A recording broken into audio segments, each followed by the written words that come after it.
We are at video number 0030, the power of Maya. Imagine a little child playing beside a pond covered with a thick layer of algae. Curious, he brushes the green covering aside to catch a glimpse of the clear water beneath. For a moment, the water shines before the eyes, but soon a gentle breeze blows and the algae once again cover the surface. The child repeats his effort again and again, but the same thing happens every time. At last, tired and frustrated, he walks away. In the same way, a seeker who tries to reach the peak of self realization solely through his own strength faces a similar struggle.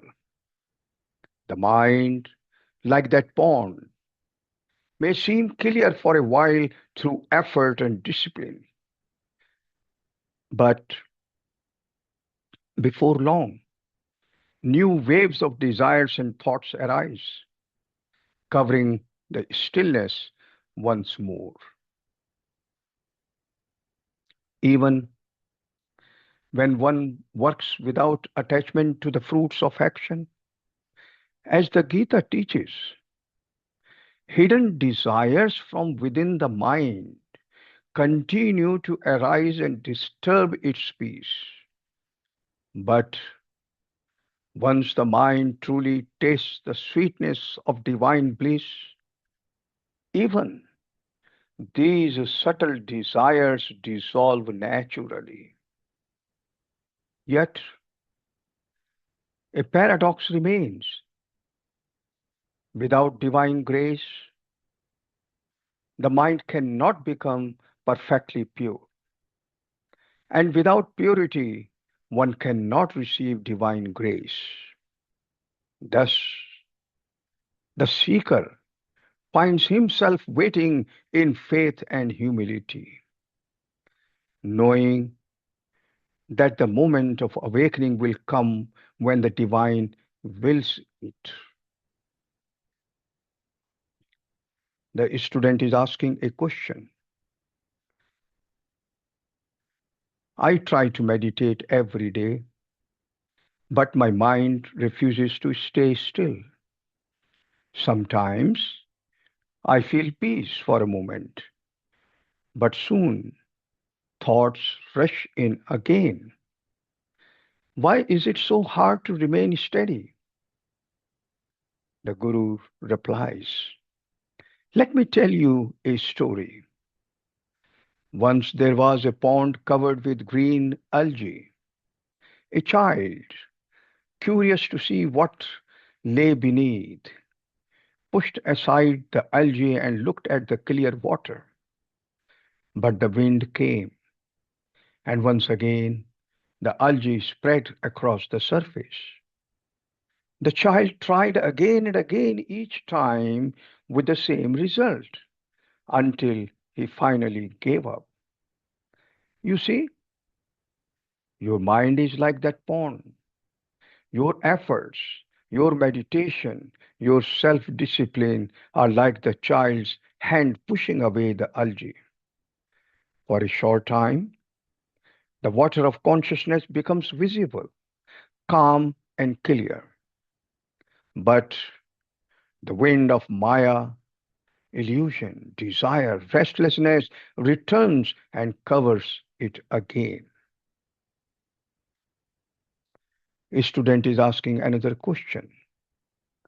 Then, is all my effort in vain? If Maya always wins, why should I even try? The Guru replies, no, no effort on the spiritual path is ever wasted. Every act of sincere effort weakens the grip of illusion.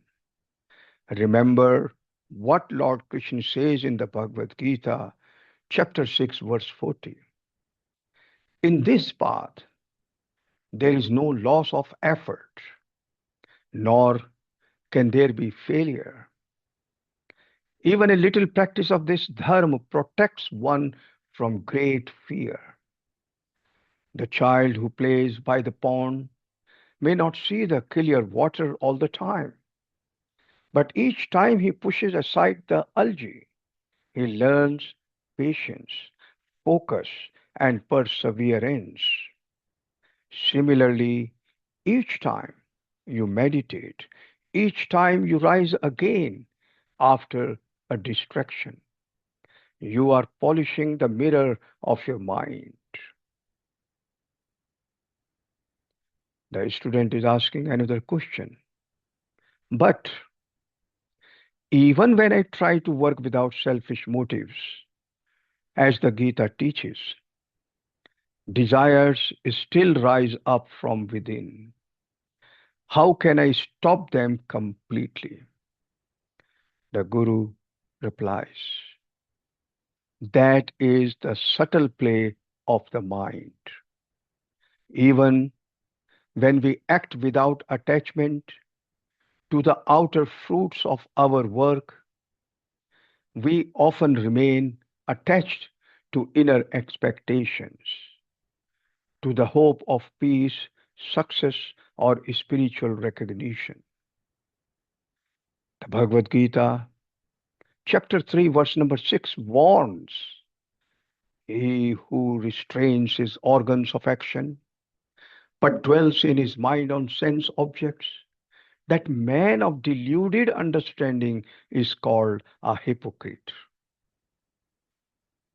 True detachment is not suppression, it is surrender. The mind can never be forced into stillness. It must be transformed through understanding and love for the divine. When the sweetness of God's presence is tasted, even for a moment, the cravings of the world lose their charm. The student is asking another question. But how can one taste that divine sweetness? It seems like an endless circle. Without divine grace, the mind cannot be pure. And without a pure mind, how can I attract divine grace? The Guru replies, that is the mystery that humbles every seeker. The scriptures call this the divine paradox.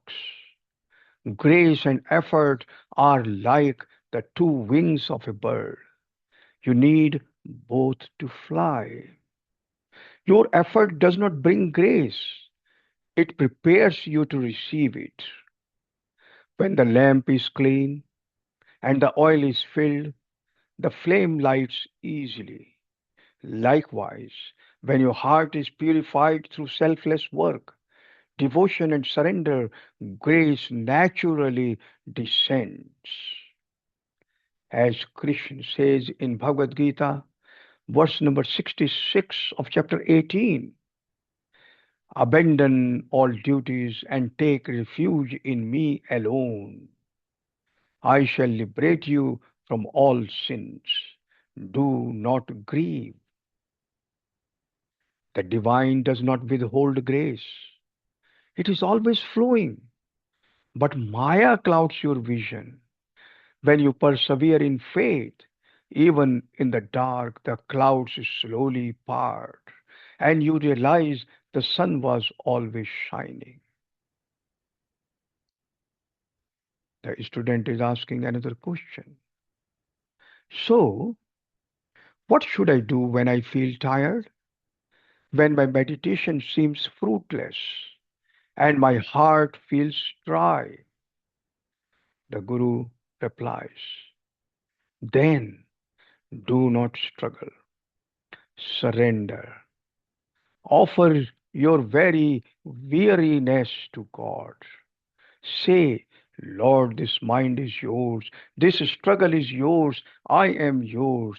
When the I melts in surrender, peace enters naturally.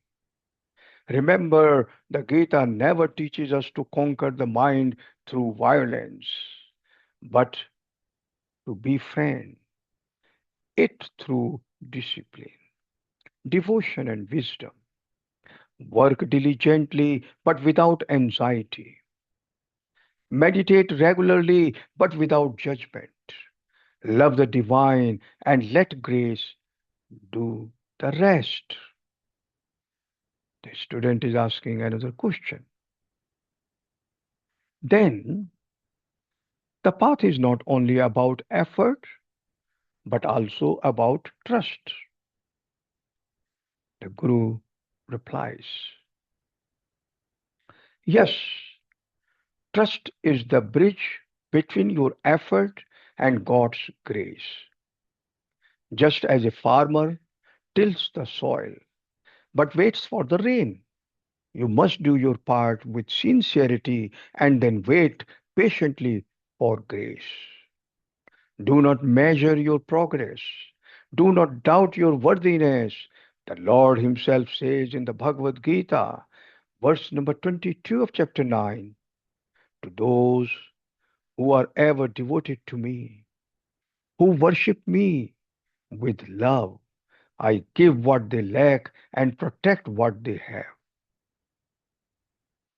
The moment of awakening may come suddenly, like the wind that blows away all the algae at once. Until then, keep your heart open, your effort steady, and your faith firm. A student is asking another question. I understand now. My task is not to fight Maya with force, but to walk the path with patience, love, and surrender. The Guru replies, yes, the power of Maya is great, but the power of truth is greater. Even Maya serves the divine plan. It tests your strength, purifies your intention, and makes you surrender real. One day, when your heart is still and your mind is pure, you will see that the pond was never truly covered.